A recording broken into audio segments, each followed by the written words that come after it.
This is the control of external bleeding. If you have bleeding on your arm, or if the patient has bleeding on their arm that is out of control and you don't have your gloves on yet, you can give them a gauze pad for them to take out of the package and place onto their arm, telling them to hold firmly with pressure.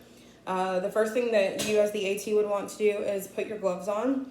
Once your gloves are on, you may resume holding pressure for the athlete or patient.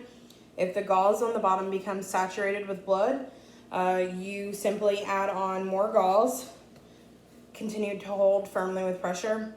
You never take off the bottom gauze. You always want to just add more on. If bleeding then doesn't stop, you want to elevate that person's arm like this.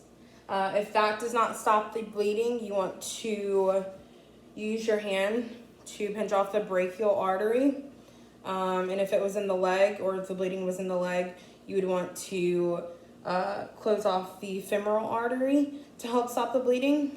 Once the bleeding is stopped, you want to apply a bandage. That's a really small bandage, but you want to apply a bandage and take all of your things and throw them in the trash into a biohazardous waste container, along with your gloves, taking your gloves off by pinching them and folding them inside to out, throwing them in the same biohazardous waste container.